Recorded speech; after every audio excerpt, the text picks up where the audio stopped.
Hello friends, good morning. आशा करते हैं आप सब स्वस्थ और मस्त होंगे, अपने अपने ज़िंदगी में व्यस्त होंगे। तो आज आप सबों के बीच एक कहानी लेकर आए हैं, मोटी बहू। तो स्टार्ट करते हैं कहानी को। किशोर जी शहर में रहते थे। उनको एक बेटी और एक बेटा था। बेटे का नाम अनिल और बेटी का नाम लीला था। उम्र होने पर पहले बेटी की और बाद में बेटे की शादी करवाई। बहू का नाम सीमा था। शादी के 2-3 साल में ही सीमा का वजन काफ़ी बढ़ गया था और वह पहले से दुगनी मोटी दिखने लगी थी।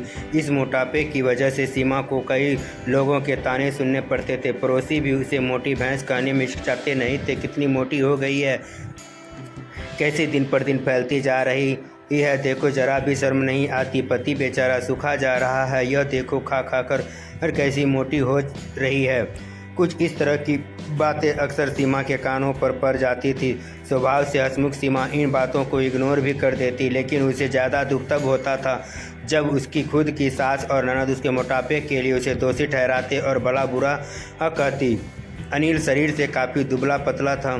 शादी के बाद भी उसके शरीर में रत्ती भर का भी फर्क नहीं आया था। हालांकि सीमा मोटी होती जा रही थी, उसमें उसका कोई दोष नहीं था, बल्कि सीमा तो अनिल से भी कम खाना खाती और दिन भर घर के सारे काम करती रहती थी। अपने मोटापे की वजह से वे चाहे किसी काम में कितना भी दिक्कत हो, सीमा उस काम को कभी अधूरा नहीं छोड़ती थी। उसने घरेलू नुस्खे और कई तरह के उपाय करके अपना मोटापा कम करने की कोशिश की थी, लेकिन शायद उसके शरीर के हार्मोन्स ही थे जो उसे मोटा बनाए रखे थे। अनिल को उसके मोटापे से कोई हरकत नहीं, वह तो बेचारा अपने बिजनेस को संभालने में व्यस्त रहता था। हाँ, उसकी माँ और बहन हमेशा इस वजह से सीमा को कुछ न कुछ सुनाते रहते थे और सीमा काफ़ी रोया करती थी। सीमा जब भी मौका मिलता अपने पति से इस बारे में बात करती थी और कहती थी कि अपनी माँ और बहन को समझाओ, मैं मोटी हूँ, उसमें मेरा क्या दोष है। पूरी दुनिया मुझे कुछ भी कहे, मुझे फ़र्क नहीं पड़ता, लेकिन जब मेरे अपने ही मुझे भला बुरा कहते हैं तो मुझे काफ़ी दुख होता है। ऐसे ही दिन बीते चले गए। एक दिन सीमा की सास ताज़ी हवा लेने के लिए जब टेरेस पर गई हुई थी, तब वापस लौटते समय उनका पैर फिसला और सीढ़ियों से वह गिर गई। भाग्य से वह बच गई, लेकिन उनके पैर में बड़ा फ्रैक्चर आया। उनको एक जगह से दूसरी जगह जाने में भी काफ़ी दिक्कत होने लगी। बिना किसी सहारे की वह ऐसा कर ही नहीं पा रही थी। जिस मोटी बहू को वह रोज़ाना ताने मारती थी, आज वही बहू उनका हर काम कर रही थी और उन्हें एक जगह से दूसरी जगह ले जा रही थी।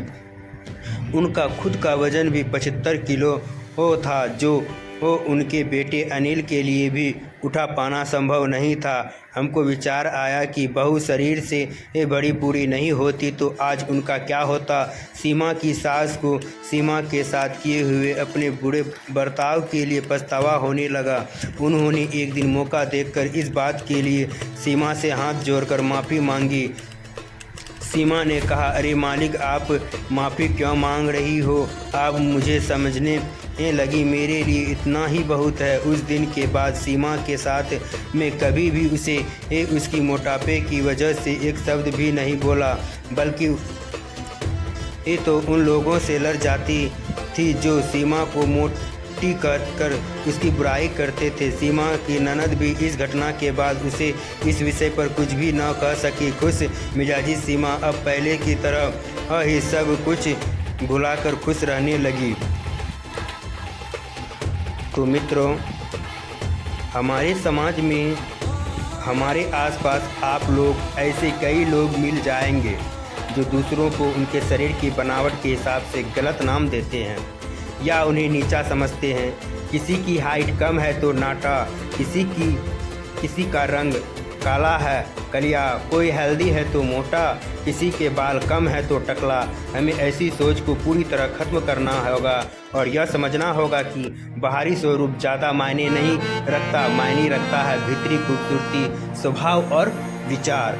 तो मित्रों, ये कहानी आप लोगों को कैसा लगा कमेंट में ज़रूर बताएं। धन्यवाद। जय हिंद, जय भारत।